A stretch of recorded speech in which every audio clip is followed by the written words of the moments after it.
Sejam muito bem-vindos, está aberta mais uma sessão das Novas Crónicas da Idade Mídia, terceira temporada. Eduardo Oliveira e Silva, Luís Marinho à distância, Luís Marques e Rui Pego. A Lusa informou que Gouveia Melo decidiu candidatar-se quando percebeu que Marcelo queria travá-lo. O Almirante diz que a notícia é falsa e enferma de uma falta de rigor inaceitável. A Direção de Informação da agência repudia a acusação e cita o próprio: na política não pode valer tudo. Gouveia Melo às vezes diz disparates, como classificou Marcos Mendes. É assim neste caso? Onde é que está a razão? O livro do homem ainda não saiu, não é? Se o Marcos Mendes diz isso, que o Edi, portanto, deve ter uma opinião sobre o assunto. Normalmente, digamos que dos candidatos que estão na corrida, ele e o Seguro são aqueles que me parecem mais rigorosos. Mas não é disso que se trata. Agora, relativamente a esta notícia, se bem se lembram, como diria o Vitorino Mésio, ela foi publicada no Expresso, assinada por um senhor chamado Vítor Matos, que é considerado um dos maiores jornalistas do país vivo. Agora, é uma... E é mau? Não, é vivo e é bom jornalista. É bom, digas isso. Não, porque há grandes jornalistas mortos, este é vivo. Está bem, mas o tom, vai lá. Não, o tom, nós percebemos o tom.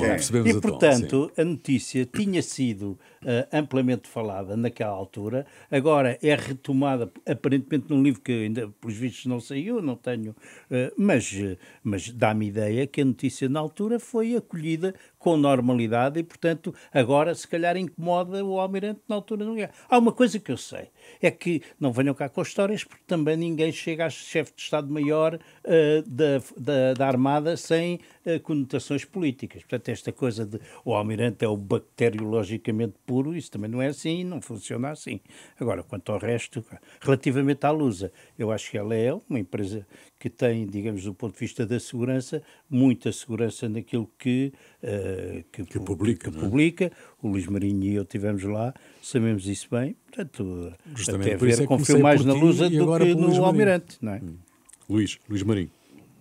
Não, quer dizer, eu também não li o livro, não posso garantir que esteja tudo muito, muito correto, mas tenho que subscrever aquilo que o Eduardo disse. Quer dizer, normalmente, em grande maioria de casos, a Lusa é rigorosa, portanto há um livro de estilo que dá a possibilidade de facto das notícias serem feitas com rigor, portanto não me parece que haja ali nenhuma invenção. Daquilo que eu li também nos jornais, o Almirante nunca terá escrito, ou no livro nunca terá escrito que foi por causa do Presidente, não é?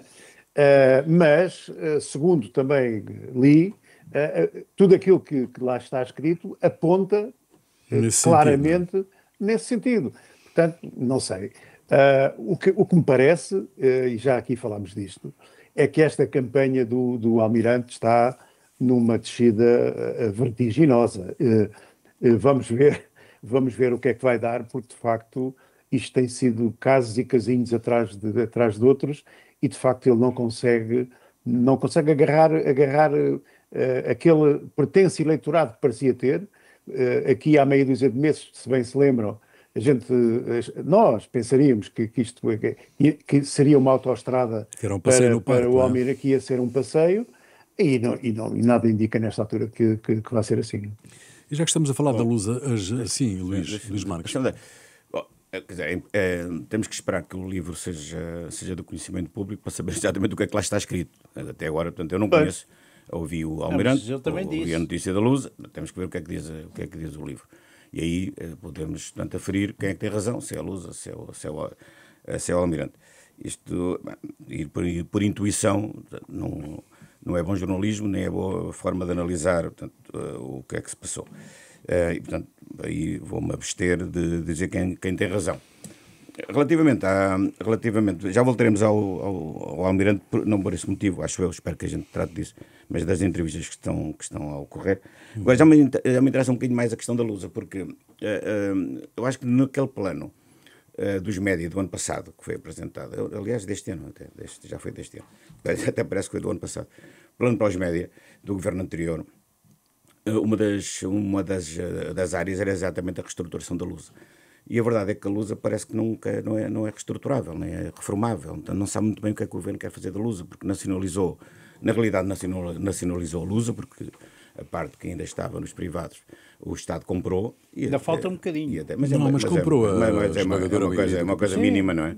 Então, neste momento já não tem participação relevante dos privados, como teve, e não sabe o que é que o governo quer fazer, o que é que o Estado quer fazer, a agência de notícias. Mas parece que há um plano de rescisões. E era importante. Pois, mas também isso é começar pelo fim. Antes de mais é preciso saber o que é que o governo quer fazer da Lusa, como agência, tipo de agência que quer fazer, se é uma agência tradicional, se quer alargá-la, portanto, ao espaço lusófono ou não. Enfim, há muitas maneiras de olhar para aquilo que é hoje uma agência de notícias. Que tipo de parcerias é que deve ter, que tipo de foco é que deve ter, e a verdade é que até agora nós não sabemos exatamente o que é que o governo quer fazer da Lusa. E começar pelas rescisões parece-me que é começar de trás para a frente. Bom, entrevistas feitas por políticos, Luís Marques, na CNN, isto é, como tu próprio dizes, um bocado o jornalismo ao contrário, não é? Sim, eu vi a entrevista do Almirante Gouveia e Melo, foi a única que vi, diga-se passagem, depois as outras não, por razões várias, não consegui ver, já fizeram várias.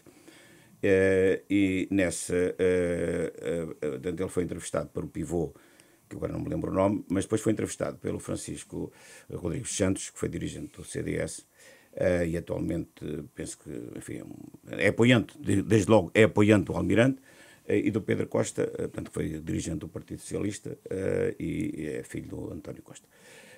E para mim é uma inversão total daquilo que deve ser a prática jornalista, que numa entrevista deste tipo haja dois políticos, ou reformados, ou aposentados, entre aspas, não é?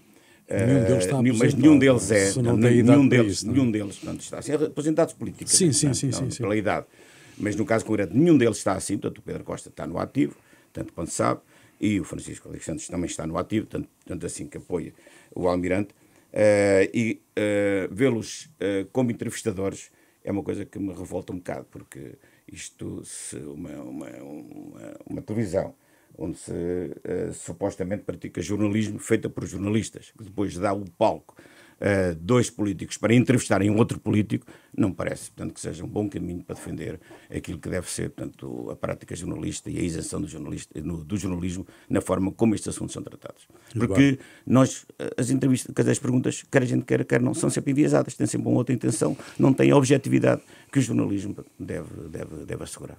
Foi neste programa que o Ventura se levantou e se foi embora.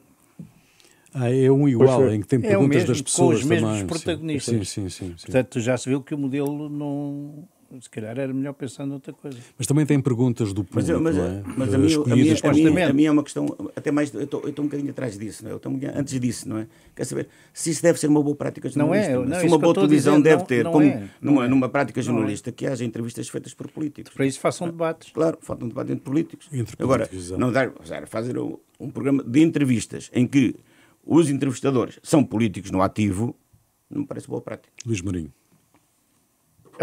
Não, eu estou completamente de acordo com o que o Luís Marques disse. Nós já falámos várias vezes desta situação. As televisões, nomeadamente as televisões de informação, que têm uma responsabilidade imensa, viraram um circo, quase todas elas, não é? Portanto, é tudo para o circo. Quanto mais confusão houver, melhor. Nós temos aqui o caso, também já falámos disto várias vezes, eu vi aqui há pouco tempo um post de um senhor que teve o cuidado de somar as entrevistas que o Ventura deu, e nós temos aqui um número engraçadíssimo, que é, em 45 semanas ele foi entrevistado 39 vezes, não é? Sim, portanto, quase façam a conta. Semana, não é? Exatamente, portanto, nos três canais, nomeadamente nos dois, porque, apesar de tudo, os canais da RTP têm um posicionamento, apesar de tudo, bastante diferente, e ainda bem. Mas, de facto, quando falamos de SIC Notícias, de CNN, de CMTV, etc., de Now, etc., estamos a cair, de facto, no circo. Já não é informação, é um infotainment que, por uns vistos, vai agradando às pessoas, porque senão as televisões já tinham abandonado estes modelos, mas, de facto, isto de informação não tem rigorosamente nada. Não é? Bom, o programa Panorama da BBC editou um discurso de Trump e juntou "Vamos caminhar até ao Capitólio e eu estarei lá convosco". E lutamos com todas as nossas forças. A edição ilegítima junta momentos diferentes do discurso e sobre temas diferentes provocou já a demissão do diretor-geral e da diretora de informação da empresa pública britânica. A BBC arrisca, de resto, a pagar uma pesada indemnização ao presidente americano. Mais do que a indemnização, meus senhores, do que as demissões do diretor-geral e da diretora de informação e da manipulação grosseira, é um rombo na reputação da BBC de resto, nos mídia, generalizando-se ou arrastando também para os mídia tradicionais, do meu ponto de vista. Diz, Luís. Posso? Sim. Pois, eu ia exatamente pegar na questão, para mim, e tu também já frisaste isso, muito mais do que as demissões, muito mais do que tudo, é de facto, todos nós, e nós que já somos razoavelmente antigos, sempre tivemos na BBC uma espécie de farol, não é? Portanto, a BBC era o paradigma, era o farol, nós olhávamos ali, a informação da BBC é informação. E, de facto, dá uns anos a esta parte, e porque este episódio, de facto, tendo a importância que tem, ainda por cima porque envolve o Trump, não é único, mas, de facto, quando uma estação emissora com a responsabilidade... Porque não estamos a falar de uma estação emissora que funciona para um país. A BBC funciona para o mundo, não é? E, portanto, quando ela cai, quando se deixa cair num tipo de manipulação grosseira a este nível, de facto, como tu disseste muito bem, é uma espécie de tiro no porta-aviões, é um rombo enorme para a reputação da BBC, sem dúvida rigorosamente nenhuma. E Eduardo? Bom, a primeira coisa, o programa foi feito por uma produção externa à BBC. Isso é a primeira coisa, não é propriamente um produto puro da BBC. O que eu acho que tem e que eu assinalo, quer dizer, um erro pode acontecer, este tipo de erros podem acontecer e seguramente que aquilo que é mais impressionante é a consequência do erro, ou seja, o diretor-geral sai e a diretora de informação sai. A natureza do erro é uma manipulação, efetivamente, e, portanto, é grave. O que eu acho absolutamente notável é a consequência e a seriedade com que as coisas foram encaradas. Noutro sítio que fosse, não acontecia uma coisa dessas. E, portanto, o que significa que a BBC tem padrões de exigência e impõe... Não, mas nem o presidente da BBC teria vindo mas alguém dizer alguma coisa. Convence que se acontecesse cá, acontecia uma coisa dessas, ou em Espanha, não acontecia. Já aconteceram coisas piores e ninguém se metiu. Pois, portanto, o que eu acho que é notável... Agora, hoje, por exemplo, hoje quarta-feira, havia um artigo do Pedro Adão e Silva que defendia a BBC dizendo que isto é tudo fruto de uma campanha da extrema-direita para destruir a BBC. Portanto, também agora inverte-se as coisas, mas eu o que assinalo é isso. A demissão significa que há um padrão de rigor. Coitados, se calhar não tem culpa nenhuma, mas enfim, alguém tem que pagar, não é? E pelo menos não é o contínuo que é despedido, não é? Não, ou o contabilista, normalmente. Pois, exatamente. Luís Marques. O erro da BBC é um erro de reputação tremendíssimo. É um erro grave e foi justamente assumido como tal pelo diretor-geral e pela diretora executiva de informação. Isso revela que há um padrão de comportamento ético na BBC relevante e respeitável. Já não é a primeira vez. Já é a terceira vez, portanto, que existem esse tipo de demissões ao mais alto nível. A primeira foi em 2011, portanto, um apresentador foi acusado, portanto, de ser, portanto, um predador sexual e em resultado disso, o diretor-geral também se demitiu na altura.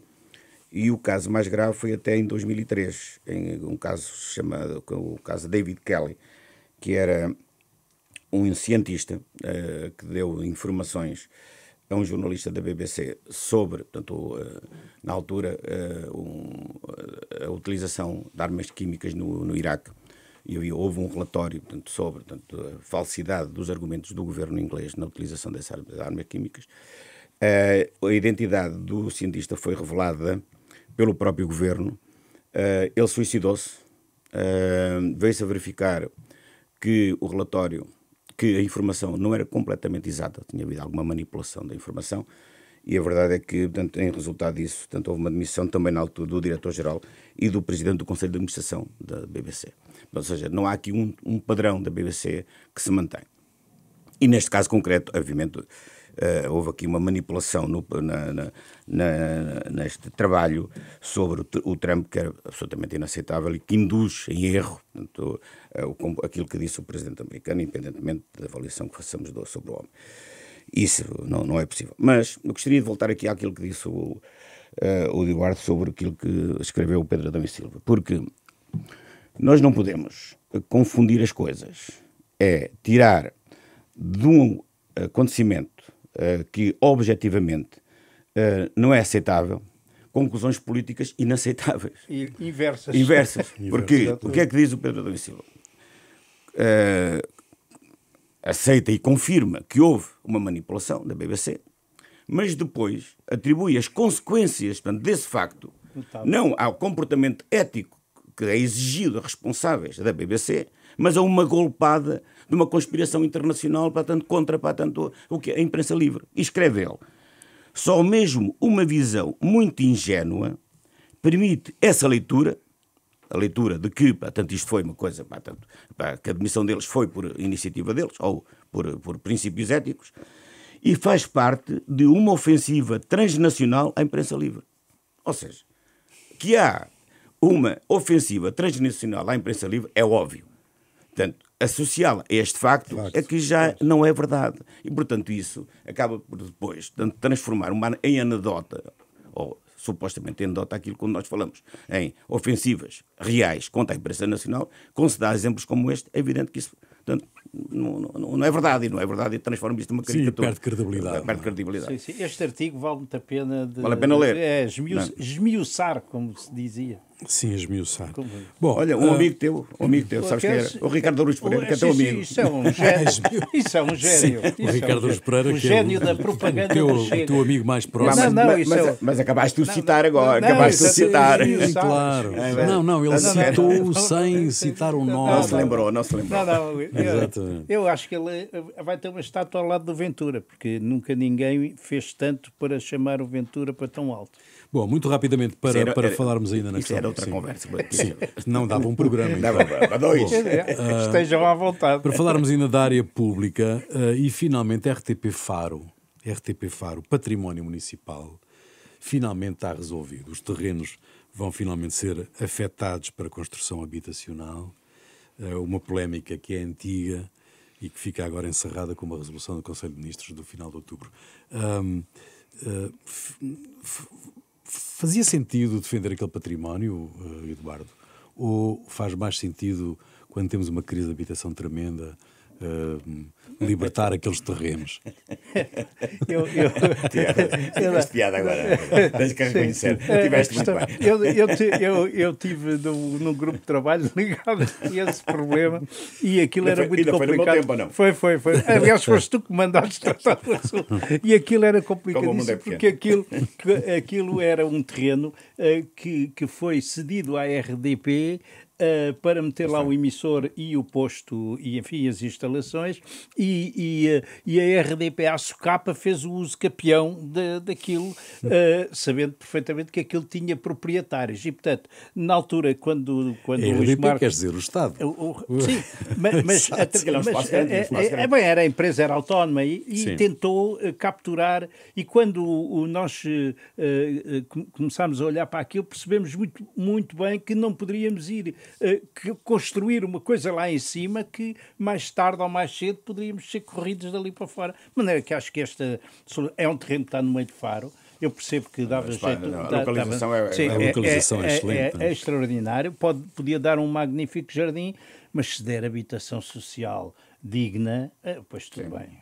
Mas o projeto na altura era juntar a rádio e a televisão. A televisão e no mesmo espaço. No mesmo espaço. E conseguiu-se. Isso fez. E depois, realmente, pensou-se, além de juntar a rádio e a televisão no mesmo espaço, coisa que se fez noutros sítios do país, não é? Na Guarda, em Viseu, vários sítios, tentou-se mudar. Coimbra. Tentou-se mudar dali, porque de facto o espaço é muito grande, aquilo não é só o edifício, portanto é à volta, tem um espaço. Sim, tem terreno. E a ideia era tanto transferir aqui para um outro, até fomos lá ver um outro terreno. Tinha que ter espaço ali, para o emissor. Ali relativamente perto, mas depois, enfim, isso não teve continuidade pelas razões que agora se vêm a saber. Mas, enfim, desde que esteja assegurado, tanto boas instalações para a rádio e a televisão juntas, é igual. Bom, um problema que vai surgir, que está na ordem do dia aí, é a rádio do Benfica. Sempre que aparece uma nova rádio, nós regozijamo-nos com esse facto, mas a verdade é que a ERC autoriza agora o que anteriormente tinha impedido, isto é, a compra, a execução, o funcionamento de uma rádio do Benfica, que é uma associação de utilidade pública, não é? Uma associação desportiva de utilidade pública. E, portanto, pode abrir-se aqui uma caixa de Pandora, não é? Sim, posso começar. Há uma deliberação da ERC, é de agora, é recente, é destes dias, que permite à Benfica, Sport Lisboa Benfica, SGPS, este pormenor aqui é relevante, de comprar a Gol News FM Rádio, que é do Bombarral, que é do Sr. Manuel Vinhas e da Sra. Maria Vinhas, presumo que é casal.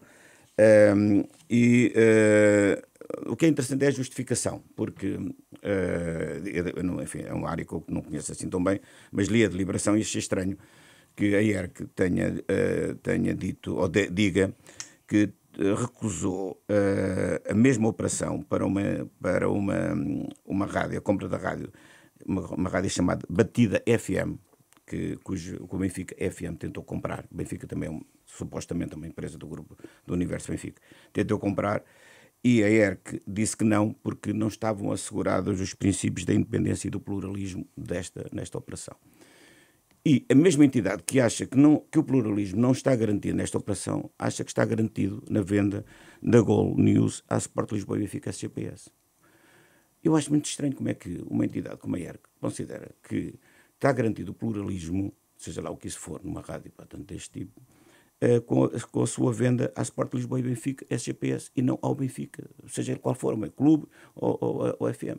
É evidente que esta rádio vai ser uma rádio do Benfica, e, portanto, onde não se exige pluralismo. Ninguém está à espera que esteja lá comentadores do Benfica, do Sporting, ou do Porto, ou do Braga, ou seja o que for. É uma rádio do Benfica e tem que ser assumida como tal.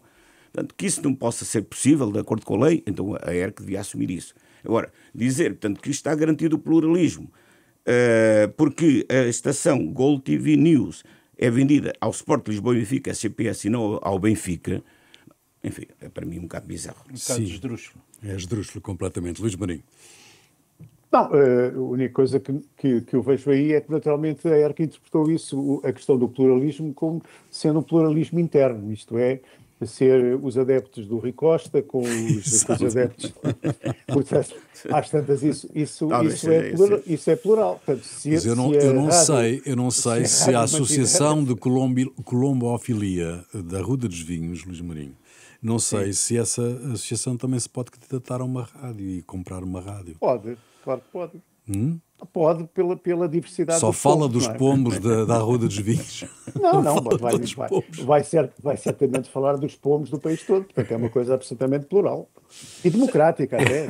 Democrática. Não, mas deixa-me só dizer uma coisa, porque já é um conceito que se discutiu várias vezes. É que não se pode confundir pluralismo com pluralidade. Sim. É verdade. Também tens razão. E como é que isso aplica a este caso? Não, neste caso não se aplica, mas estou a dizer, por exemplo, pode haver uma redação onde há pluralismo e são todos comunistas. Sim, e então? Não, estou a dizer. Sim, são todos de Benfica, mas são todos. Mas não os impede de falar de um Porto. Há uns que têm os óculos verdes e outros azuis. Não é isso. Por exemplo, havia muitas redações que até faziam jornais relativamente pluralistas e estavam identificadas com um determinado pensamento, não é? Não vale a pena estar aqui com pormenores. Uma coisa é pluralismo, outra coisa é pluralidade. O que é bom nas redações não é só o pluralismo, é haver pluralidade, que é diferente. Muito bem. Podemos. Isto também não nos leva muito longe. Nós podemos nos candidatar. Eu não estou cá todos os dias para dizer isto, está bem? Tomem nota. Muito bom. E já agora, este conceito também se deveria aplicar a determinadas rádios confessionais que andam aí e que estão sempre a debitar a mesma coisa da mesma maneira. E não há nenhum tipo nem de pluralismo ali, não é? Muito bem, Sócrates finalmente conseguiu a sua estratégia, não é? A juíza suspendeu durante 20 dias o julgamento. No requerimento que enviou ao tribunal, José Sócrates pedia para acabarem com o lamentável e degradante espetáculo de prosseguir o julgamento sem que ele pudesse escolher um novo advogado. E, portanto, a coisa resultou, não é? Porque a juíza suspendeu o julgamento por 20 dias. E há aqui um risco de prescrição de um dos crimes, não é? Ao que parece. Nós já a semana passada abordámos isso. Eu, pelos vistos, não tinha mais ou menos a certeza de que não poderia haver, que a interrupção do julgamento não poderia contar para prazos de prescrição, mas, pelos vistos, não é bem assim. Foi no jornal hoje, é que sim. Mas eu, na altura, até falei com 2 advogados e eles diziam-me, não, quando está a correr o julgamento, incidentes dessa natureza, como as férias judiciais, enfim, as coisas param, não é? Mas agora, isto foi um número brilhante, tudo serve para que não haja julgamento, para atrasar o julgamento, e mais veremos. Depois até a desconsideração pública do oficioso. Sim, mas na altura aqui disse isso, insinuei isso na semana passada, andavam a gozar com o homem, quer dizer, manifestamente, porque ele disse já há 8 dias que nem o telefone lhe atendiam. Há um pormenor engraçado, ele mandou uma carta. Sim. Foi entregue em mão por estafeta. E ele nem sequer abriu. Pois, foi devolvida. É extraordinário. Não, e a verdade agora é que foi para o Brasil, segundo os jornais, foi para o Brasil falar com os assessores jurídicos, que aparentemente são brasileiros, segundo o que vem nos jornais. E a minha dúvida, que podia também ser um bom enigma, não é quem é que paga isto? Esse é o enigma que o tribunal tenta perceber, não é? É estranho, não é? Quem é que paga, não é? Não, onde é que há o fundo de maneio hoje para isso? Porque, à partida, as outras contas vão ter sido congeladas, suponho eu, não é? Bom, ficou para aí qualquer coisinha a algures. Os executivos camarários... E os advogados brasileiros parece que são caros. Pois, exatamente. Os executivos autárquicos começam a tomar posse, a entrar em funções. Moedas tomou posse esta terça-feira, ontem mesmo, dia da independência, da comemoração da independência de Angola. A Iniciativa Liberal não aceitou partilhar o executivo com o Chega. Em Sintra, por outro lado, a vereadora eleita pela Iniciativa Liberal integra o governo do Conselho com o PSD e o Chega, o que lhe valeu, de resto, a retirada da confiança política por parte de Mariana Leitão. Portanto, afinal, as autarquias têm linhas vermelhas ou não? Luís Marinho. Luís. As autarquias... Nós, está longe. Se vocês se lembram, nós já falámos, quando foi a campanha, e até antes da campanha, nós falámos disso algumas vezes, que era uma coisa é que o governo e que o Montenegro disse, portanto, não é não, aquelas coisas que o Chega, etc. Depois estava na cara que dentro das autarquias que essa regra não pode ser seguida, em muitos casos não pode ser. E, portanto, eu vejo isso até de uma forma absolutamente normal. Quer dizer, as autarquias, o que está errado é a lei das autarquias é que está errado. Quem ganha nas autarquias devia ter a possibilidade de formar a sua... De governar, quer dizer, não faz nenhum sentido, porque depois a Assembleia Municipal é que espelharia depois o resultado das eleições e que estaria lá para as grandes questões, nomeadamente para os orçamentos, etc. Agora, como é que uma autarquia pode ser governada se o Presidente não consegue ter ali uma maioria estável que possa fazer aprovar as suas ideias e as ideias com que foi eleito, atenção, não é? Portanto, tudo isto não faz nenhum sentido e, portanto, é evidente que depois se fazem este tipo de associações, algumas até consideradas contra a natura, não sei porquê, mas, de facto, aí não pode haver linhas vermelhas, como é evidente, não é? Pois, o Luís Marinho tem toda a razão. Eu ia só acrescentar uma coisa, é que se nós olharmos, nas autarquias está a acontecer todo tipo de acordos, para todo o lado, não é? E também no Parlamento, porque neste momento o Partido Socialista e o Chega estão a entender-se relativamente às leis laborais, tranquilamente e à frente de toda a gente. Portanto, linhas vermelhas, quer dizer... sim, de vez em quando... São dinâmicas as linhas vermelhas. Quer dizer, sim, e é natural. Quer dizer, no fundo, o que é que se há de fazer? É assim. Mas no caso do... Sim, diz. Não, é só... estas linhas vermelhas funcionam um bocadinho como as linhas do fora de jogo, não é? Exato, aquelas brincadeiras que nós vamos fazer a linha, depois assim um grande círculo à volta, quando o homem está lá metido dentro. Portanto, estas linhas vermelhas são um bocado isso. Isto nos jogos com o Benfica são quase todos. São amovíveis. Não há linhas que não aconteça uma coisa dessa. Sim, exato. Sim. Luís Marques. Em relação às autarquias, estou de acordo com aquilo que o Luís disse.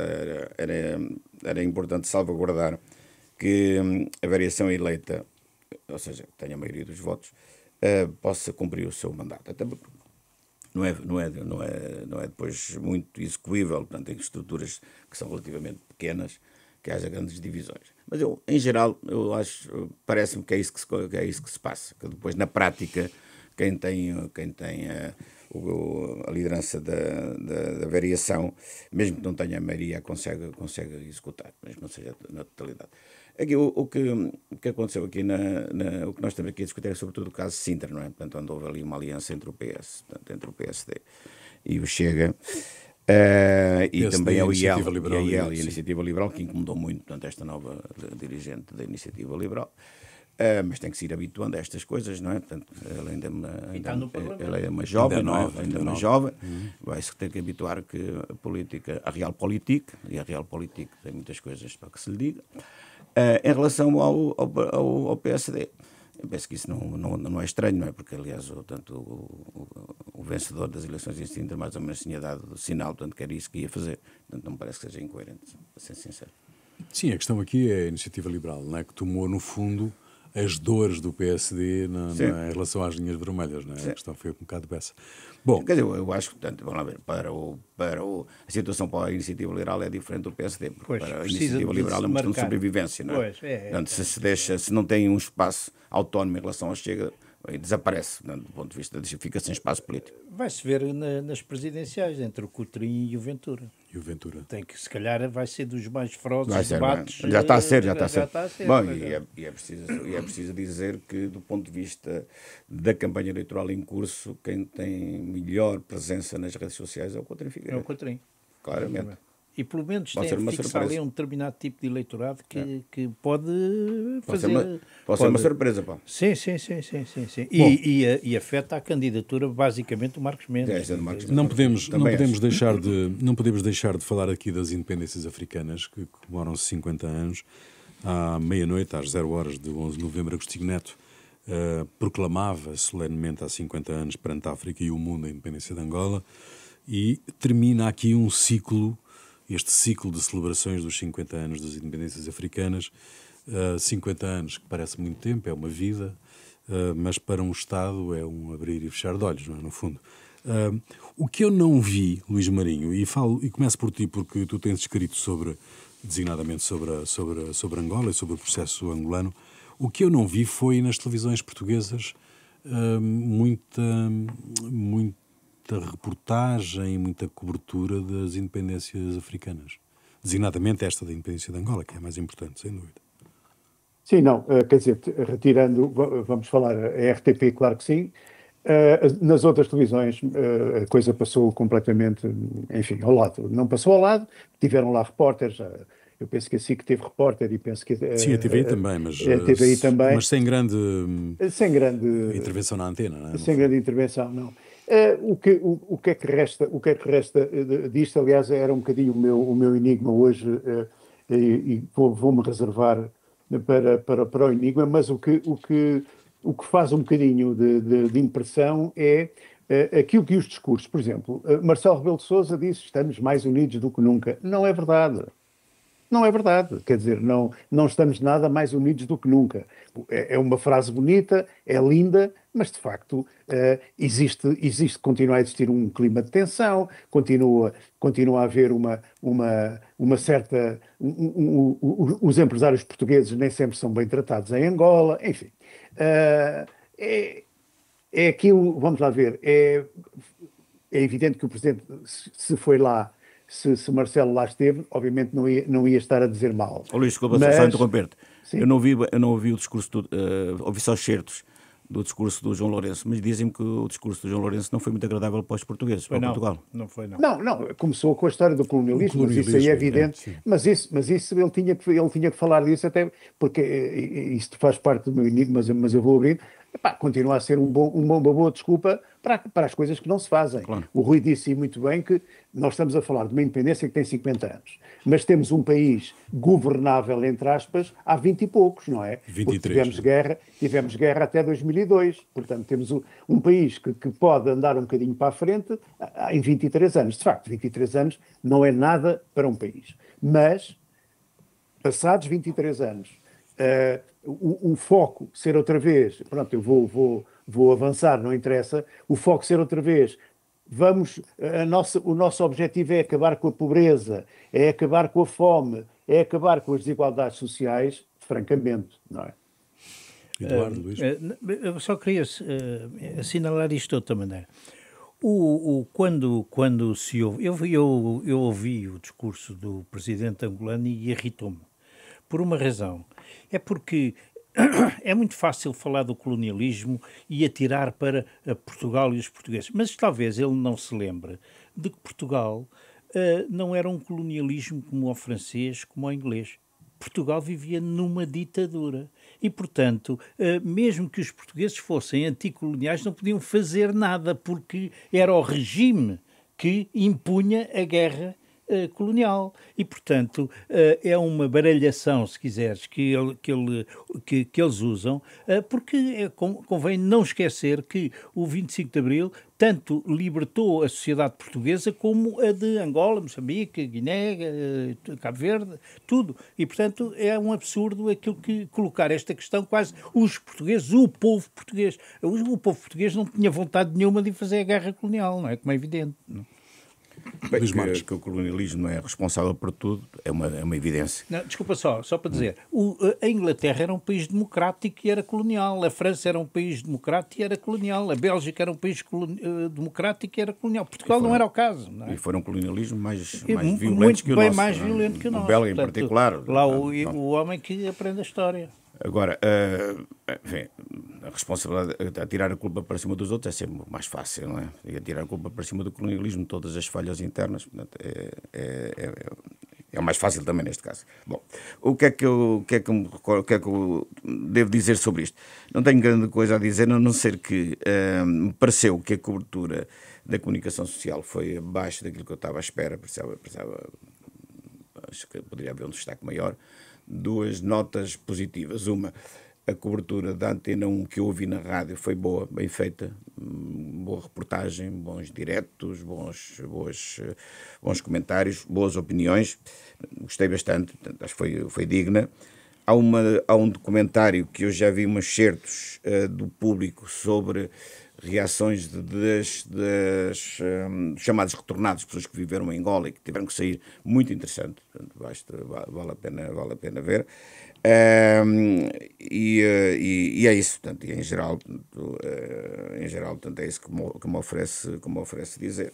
Há aqui uma relação histórica que se mantém, que se manterá para sempre, e ainda bem. Muito bem, já a seguir, os grandes enigmas e outras histórias. Os grandes enigmas e outras histórias. Quem quer começar? Luís Marinho, comece por ti. Posso começar? Já que estamos a falar de Angola. Como já desvendei o meu enigma, era um bocadinho esta questão de Angola, portanto, perceber porque é que, apesar de tudo, não se deram passos como já se podiam ter dado, tendo em conta até as potencialidades que o país tem, mas como isto foi desvendado, eu aproveito, em vez do enigma, vou fazer aqui uma sugestão, que é que vejam uma série absolutamente fabulosa de 8 episódios, que se chama Oeste Selvagem, que é do Kevin Costner. Vejam, é no canal História, à segunda-feira são os novos episódios, depois são repetidos à terça-feira à tarde, portanto vale a pena ver, porque é uma série absolutamente muito, muito bem feita, muito bem descrita, isto é, não é, e está muito, percebe-se muito bem o espírito americano que vem dali, não é? Há uma situação que se percebe muito bem, a forma como os ingleses colonizavam aquela área e a forma como os colonos, chamados colonos americanos, entraram pelas mesmas áreas onde estavam aquilo que nós chamamos os índios, não é?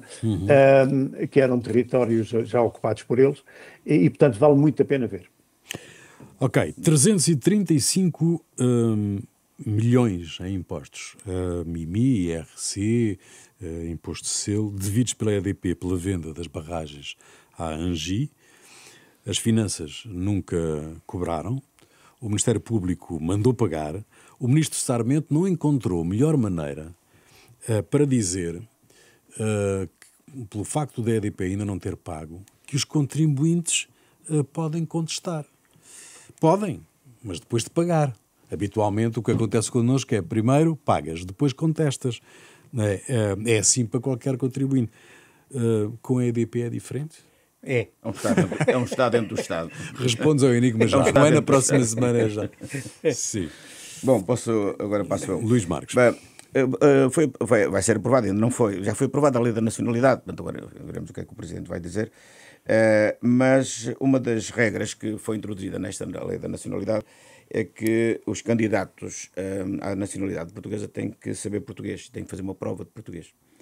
Acontece que não há locais em Portugal para fazer as provas de português, o que significa que há pelo menos 250 candidatos à nacionalidade portuguesa que andam a aprender português em Espanha. E o meu enigma é: que raio de país, desculpe a expressão, que raio de país é este, onde para se aprender a própria língua tem que ser ao país vizinho? E se calhar sai de lá a falar portunhol. Talvez, deve ser. Que já está dicionalizado. Que certifica, não é? A escola espanhola certifica aquele cidadão a falar português. Sim. O meu enigma tem a ver com uma aplicação de inteligência artificial chamada Grifbot, em que possibilita que as pessoas, com base em todo o acervo de alguém que morreu e tudo aquilo que ela fez e ficou, digamos, na net, possa falar com ela e trocar impressões e ter conversas. E isso faz-me uma aflição terrível, porque não sei até quando é que há limites para esta exploração da emoção. E eu lembro que quando se colocou a questão da bioética, conseguiu-se travar-se determinadas coisas. Hoje nos Estados Unidos há quem clone o cão, custa 40 mil euros, 40 mil dólares, clonar o cão e ter uma réplica. Com as pessoas isso foi proibido, não existe, pelo menos que se saiba. Mas também já fez com ovelhas. Não, mas uma coisa é fazer com ovelhas, outra coisa é fazer com seres humanos. Mas este Grifbot já que estava a falar com os cães. Com os cães hoje na Europa é proibido, mas nos Estados Unidos é permitido e noutros países. E esta aplicação, este avatar, faz-me muita impressão e acho que tem que se pensar em limites. Mas isso remete para um outro problema, que é o património das pessoas que estão na net, das Facebooks, e que morrem. Pois, e fica lá. Pois. E quem é que gera isso? Sim, não sei. Quem gera e quem tem tutela. Pois, quem tem tutela. Mas eu fiquei arrepiado. Isso é um tema, aliás, portanto, há coisas sobre isso que podemos um dia discutir. Quem chamou a atenção para isto muito bem há dias foi o Miguel Morgado, no programa que ele tem na SIC. E isto fez-me, arrepiou-me. Muito bem, termina aqui mais uma sessão das Novas Crónicas da Idade Mídia, um programa de Eduardo Oliveira e Silva, Luís Marinho, Luís Marques e Rui Pego, produção de Marina Duarte, desenho sonoro de António Fialho, cuidado técnico de Beatriz Garcia, imagem de Fábio Oliveira. Novas Crónicas da Idade Mídia, domingo ao meio-dia, sempre que quiser, ao alcance do clique. Até para a semana.